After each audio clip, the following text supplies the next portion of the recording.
Hello and welcome to The Conversation. I am Sibusisiwe, and on the show today, we're doing things a little bit differently. We've listened to you. We're extending the duration of the show to 45 minutes. Really excited to do that. And the three topics we're tackling here. First, we've all seen the global impact and death toll of the coronavirus. But what are African governments doing in response? We take a look at that.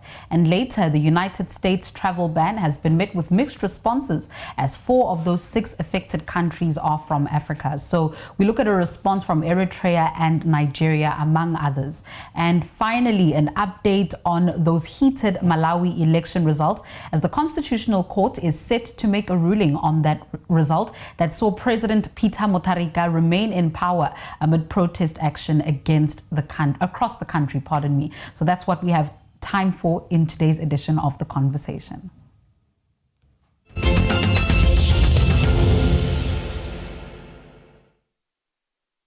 A really exciting edition we have today. Joining us, firstly, an old friend of the channel, Yona-Oyegun Masade, who's also an academic and a public affairs analyst. Thank you for joining us.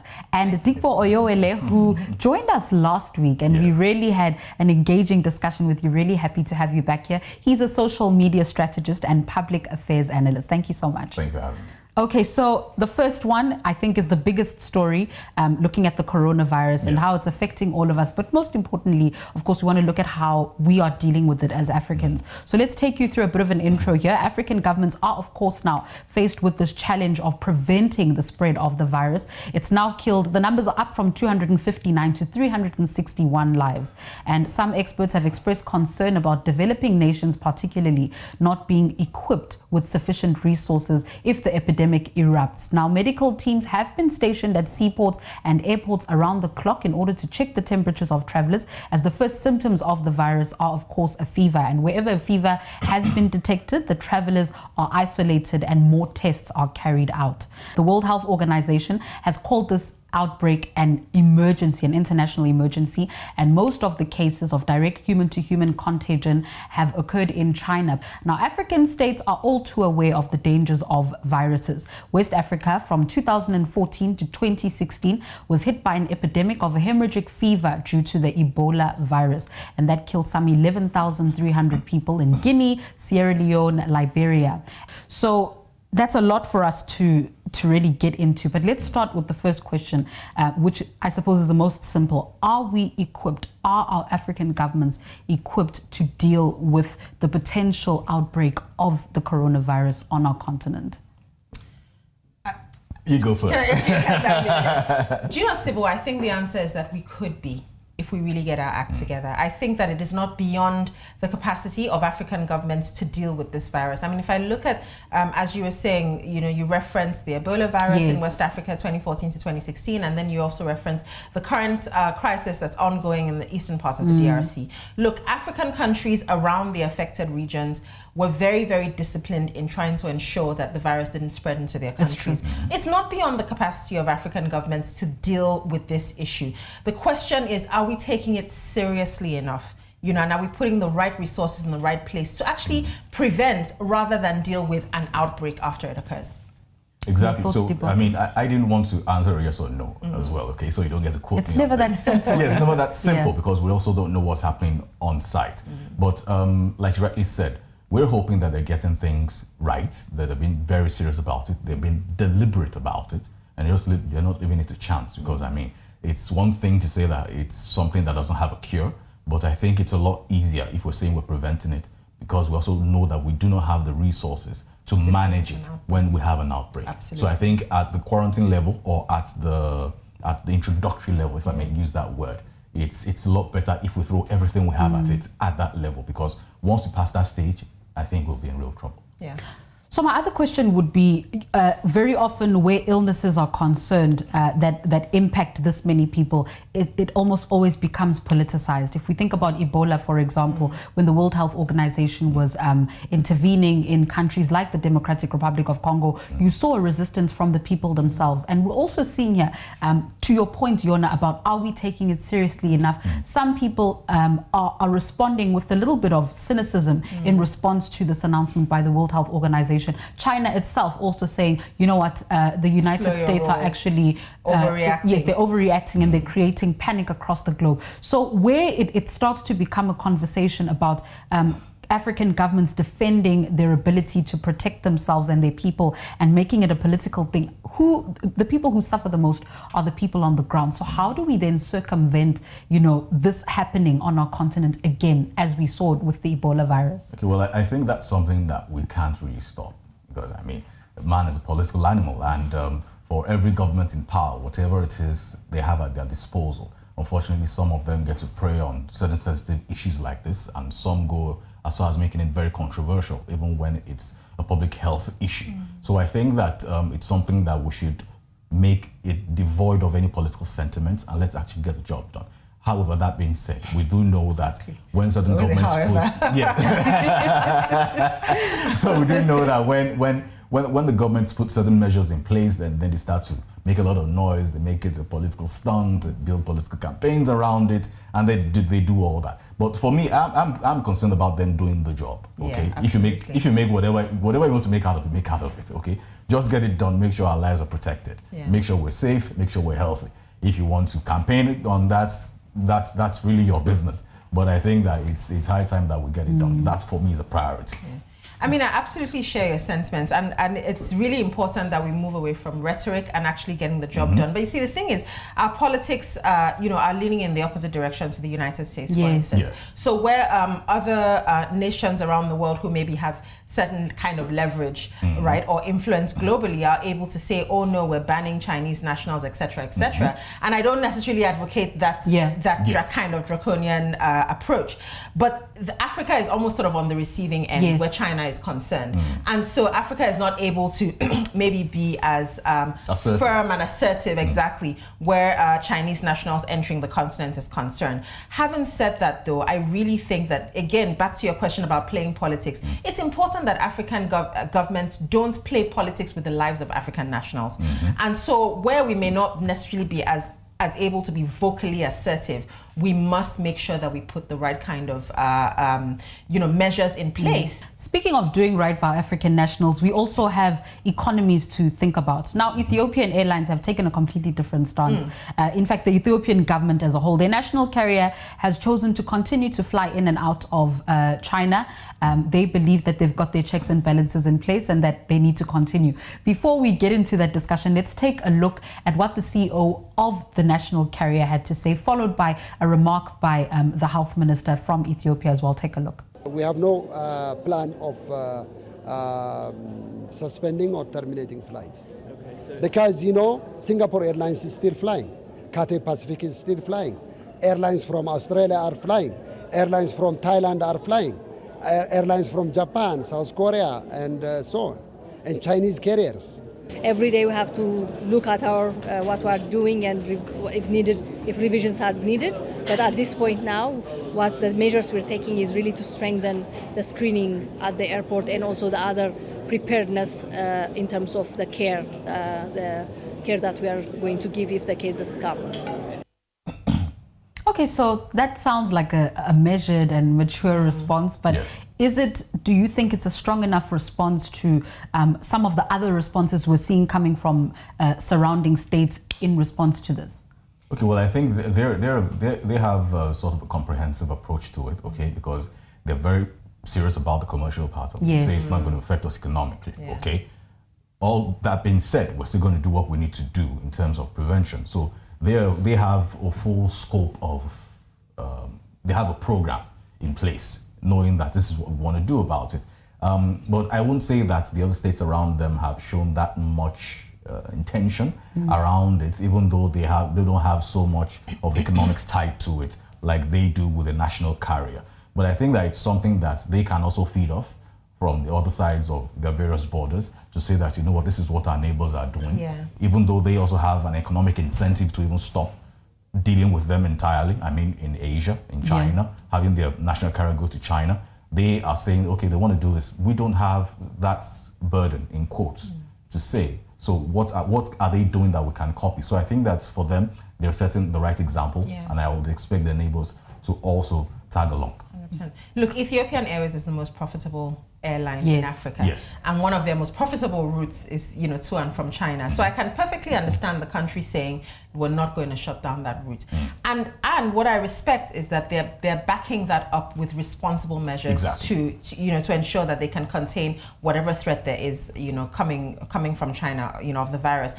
Look, this is probably going to be a very controversial thing to say, but this is one of the benefits of sort of slightly more repressive governments, or formerly repressive governments, let me say, because they kind of are able to quickly get their act together where things like, stronger regulatory measures, et cetera, are concerned. And that's what Ethiopia is showing. And like you said, I really hope that neighboring countries, they can share protocols and just learn from that. And then hopefully maybe even across Africa to see how these kind of things can be dealt with quite comprehensively. But there's a level of discipline, actually, that, when you watch, particularly in the capital, in Ethiopia, when you see the way government is run and government institutions and regulatory bodies are run, there's a certain level of discipline that Ethiopia possesses that they can now, that comes to bear in a situation like this. I don't know whether I can say that for many other African governments, but certainly that's the case in Ethiopia.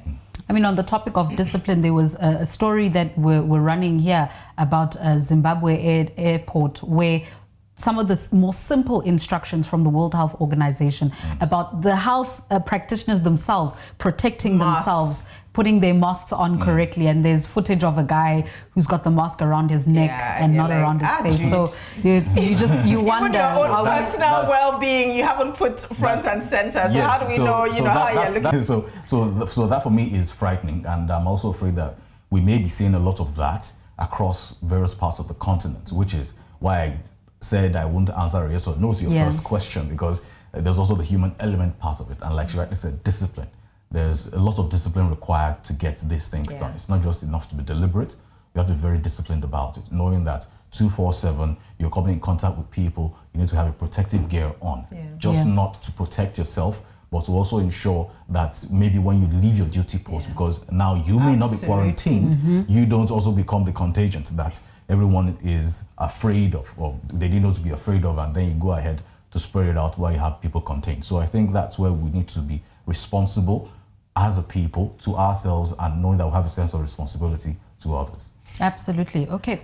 One more very quick remark. I think just one of the other things that African countries need to be quite aware of and need to create protocols for is the issue of quarantining people who are possibly not even showing symptoms at the moment. Because people are, traveling back and forth. It takes a full 2 weeks for symptoms to appear, and people might be in the non-asymptomatic stage. And so I think that's one of the very important protocols that needs to be put in place. How do we ensure that people who maybe are asymptomatic at the moment but are carrying the virus, can be quarantined in some kind of way? Absolutely. Okay, that's where we're going to wrap this part of our discussion. But next, we're taking a look at some of the African countries that were affected by that controversial US travel ban. But we are having that conversation after this break. Remember, you can keep in touch with us. We're at News Central TV on Facebook, Twitter, and Instagram. And our hashtag, as always, is NC The Conversation. We'll be back in a moment.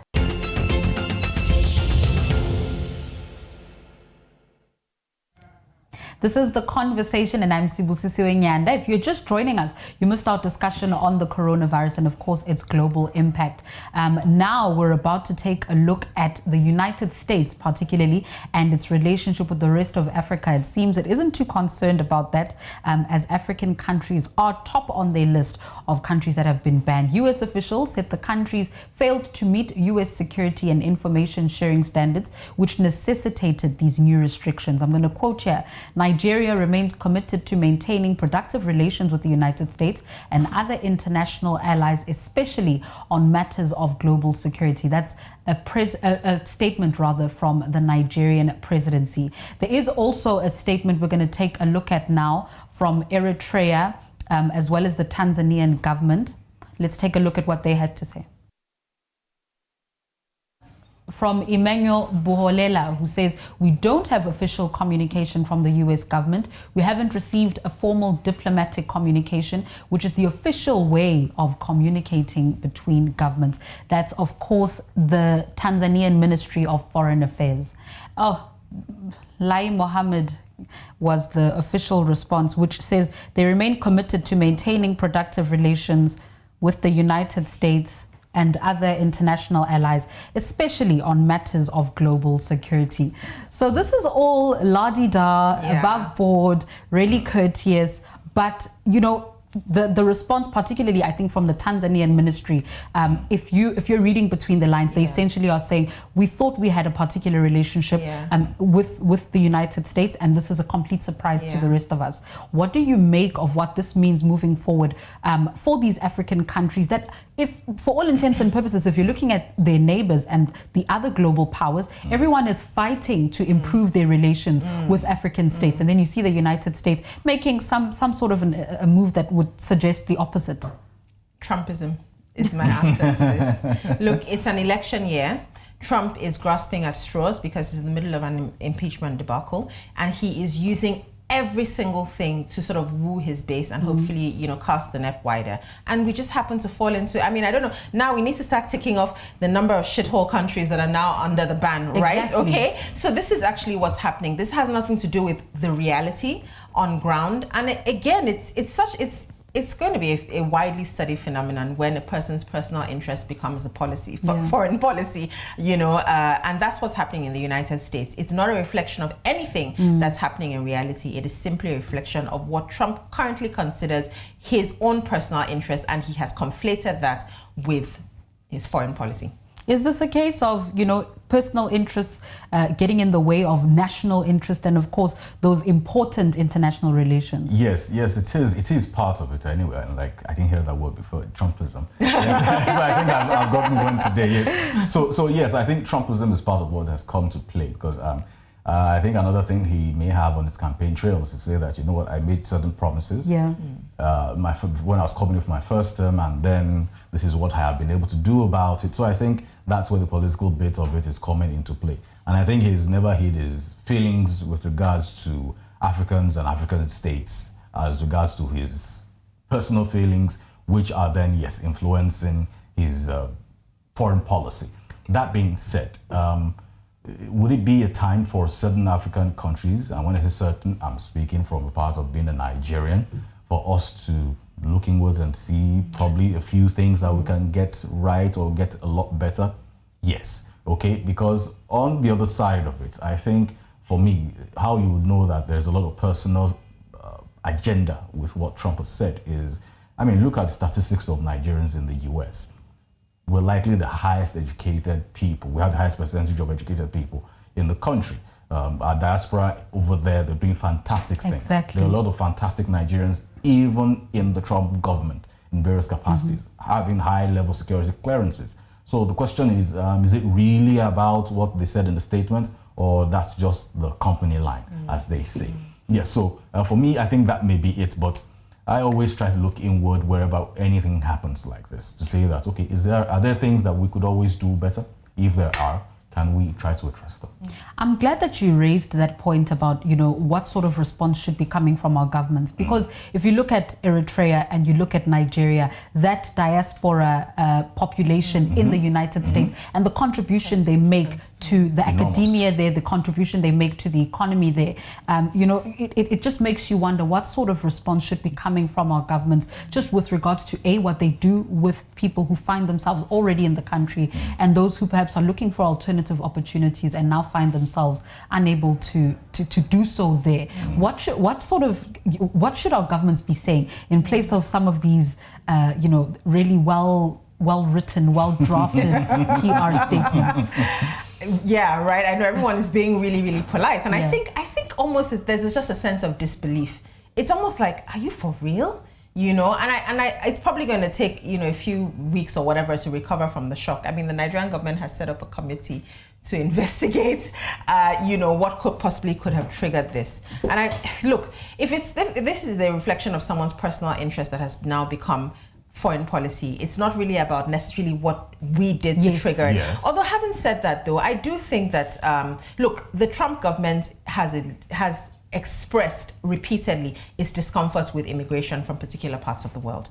That's, you know, this is not consistent. News. And what is just the lack of finesse, really, because what other governments have done in the past that have felt uncomfortable with immigration from certain parts of the world is that they quietly, within their foreign, affairs departments, they quietly put out policies that say, we're going to reduce the number, we're going to reduce the quota, we're going to reduce the number of visas that we're issuing to certain countries. But I think that we should have had a more assertive statement.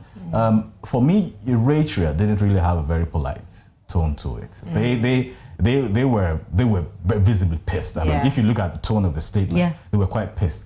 The Nigerian statement was like, I think was the most political, if you ask me. I was like, this is such a wimpy statement. Even the Tanzanians had more cojones. They were like, you couldn't even communicate with us. Exactly. But I mean, back home here, it was very chill. Say, okay, no problem, we've taken it.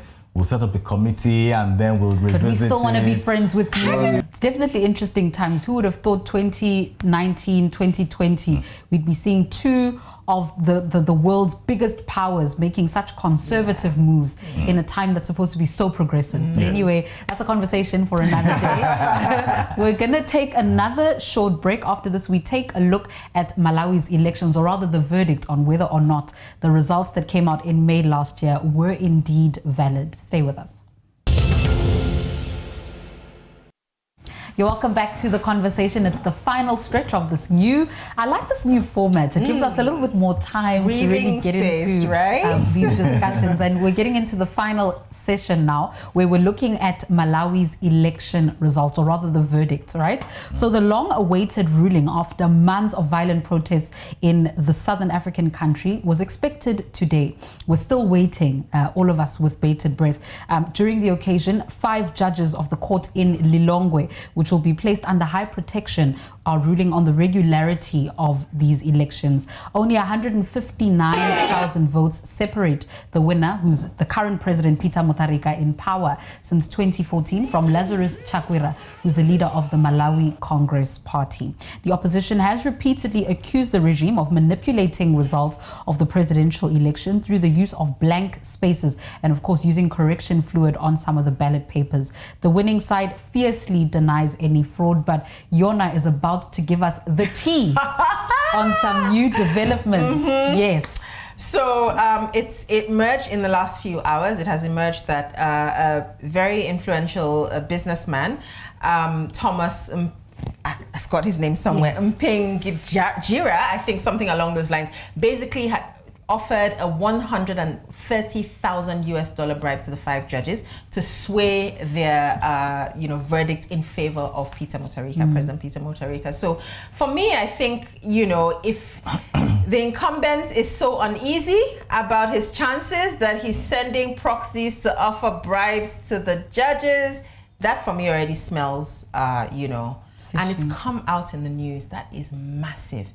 If the judges rule in favor of the current results and say they should stand, there is going to be a massive, and there's already been. There's been ongoing protest. A year of sustained protest. I mean, give or take 5 months, it'll be a year. They've been unrelenting. And when we first sort of started discussing this, we thought, Malawi is a quiet country. Malawians are typically quite peaceful. Everyone was expecting the election to be free and fair. Absolutely. And even when it wasn't, we thought, okay, there might be smatterings of protests here and then. Nobody has really expected that the protest would have been sustained this long. For that long. And so I think it'll be absolutely incendiary if the judges go ahead and vote in favor of Peter Mutharika with this news having come out. I think it's a bombshell. Yes. Are we sitting on a bombshell here in Malawi? Yes, potentially. I think it's a potential bombshell, because I mean, the last over 50 years since their independence, this is the first time they've had this kind of challenge, having to question or go say that, okay, what, presidential results, some funny business went on. So this is the first time they're having that in over 50 years. Yes, exactly. So the judgment now would go ahead to set a precedence.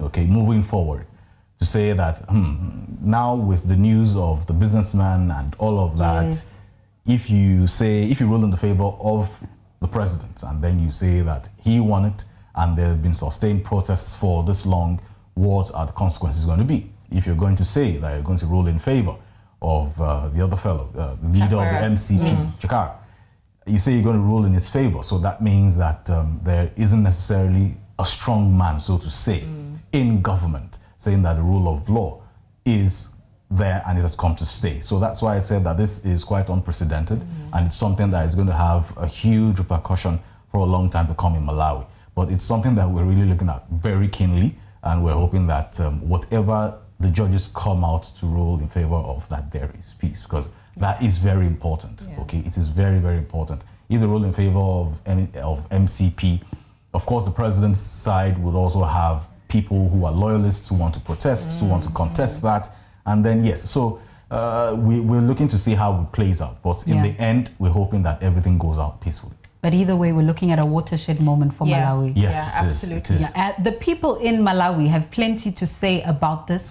Let's take a look at one or two people from Malawi in Lilongwe and what they had to say about this verdict that we're all waiting to see.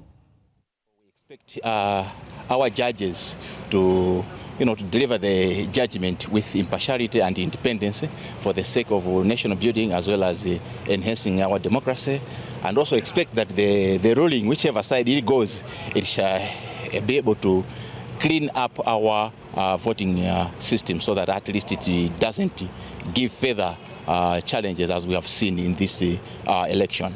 Pamaganizo wanga nimene zinachitikira mbuyomu zolakwika kuli bwino chiponyeso mavoti. As a citizen of Malawi, I would wish on Monday, when the judges are passing on the judgment, I would prefer if they would just notify the results and call for a rerun.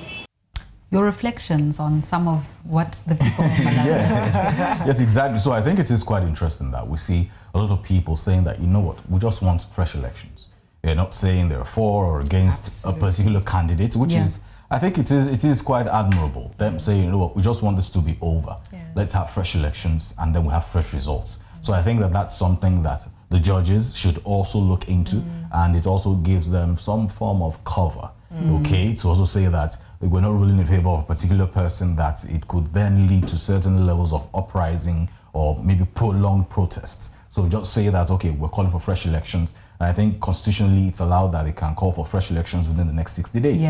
So I think they should get that done as soon as possible, because you could sense from what the people are saying, they're getting tired of this. Okay, they're exhausted. They didn't think it was going to take this long for the judges to come out with a verdict. But I think they should come out with a verdict now, because I mean the atmosphere there is very tense. Schools were closed today.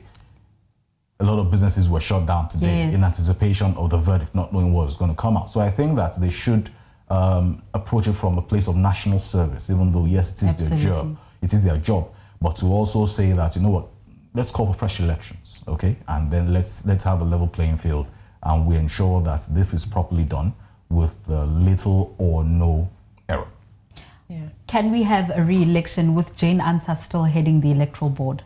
Ooh, She needs to step aside. I mean, a lot of the criticism and the protests have actually been directed at her almost personally. There have been protests of Jane Ansah must fall, Jane Ansah must go. And I think that, look, under her watch, this whole, tragedy debacle and tragedy that has resulted from it has ensued. And I think that the responsible thing for her to do would have been to step aside. Having not done that, the responsible thing for the president to have done would have been to ask her to step aside, or or to relieve her of her position. Now, for me, all of this and everything is pointing to the fact that Peter Mutharika has acted with, there's a level of desperation that for me is revealing, right? And it's revealing, it reveals that he hasn't necessarily been fair-handed in this whole thing. Yeah. So if you keep on saying that there was no cheating, everything was above board, and you didn't give yourself an unfair advantage in the conduction of this, in the way the election was conducted and the results were tallied, then you should be happy to go back.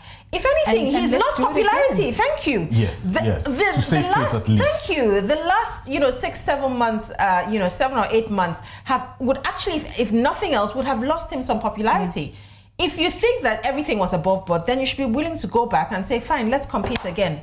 it was free and fair the first time, and it will be free and fair the next time round. And the hard-handedness of the state in response to a lot of this protest action, I think, has been quite telling. But let's speak a little bit about Saulos Chilima and Lazarus Chakwera, who are the opposition leaders, and what this means for them. These two, if you had to Saulos Chilima is absolutely going to be in government if Lazarus Chakwera gets in. But my 100%. Question for the two of you, you think they're gonna join forces? But my question for you would be, it's a logical thing right now. You think it's a logical thing? Yes, it is a logical thing. It's a logical thing right now, because I mean, it's just strategic, knowing that, okay, so hopefully they get the chance to have the elections again, and I don't know what the election, what the constitution says, if at this point they can then join forces together. But if there's room for that, I think it just makes sense. Yeah, because they need all the support to have a coalition, and then to be able to shave off some persons from the president's camp, from places he's lost popularity, and then be able to galvanize that support and say that, okay, we're coming out against the establishment. But that's yet to be seen. My final question for the two of you: if you had a wishbone or some sort of an ability to put yourself in the shoes of the chief advisor of the presidency in Malawi, what would your advice be? Is this before or after election? Yes, exactly. I was going to ask that's my that first as well. point of order. Go and conduct the election again. Look, I think there's a thing about justice. Not only must it be served, it must also be seen to be served. Absolutely. And so that's why backdoor, negotiations and agreements, in my opinion, don't work, because you really have to carry the public along. So for me, it's very important for as many people to be involved in Malawi's progress, as many people to be involved in Malawi's future and deciding what Malawi's future is. First and foremost, the elections need to be run again. That's for me is the first thing. And then it should be run totally above board, utmost transparency in every step of the way. And once the results come out, obviously they must be respected. And I think at that point, whoever whoever wins the election should then focus on reconciliation. Reconciliation, I like that. Exactly. So I was also going to ask, was that supposed to be before or after the rerun we're talking about? But right now. Okay, so for both of you, there's no question. There needs to be a rerun. There's no question. So for me, I would also say that for the sake of peace, to also save face and to also ensure that there isn't a lot of violence from the verdict, because I mean, we've seen sustained protests for over 6 months now.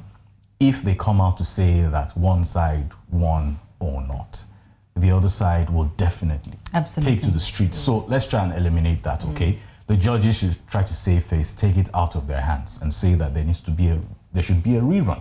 Now, if they're saying there should be a rerun, I would expect the president, who obviously should have lost some popularity by now, should be able to replace the electioneering chief in place, Jane, okay? To say that someone else, to at least let it be a show of good faith.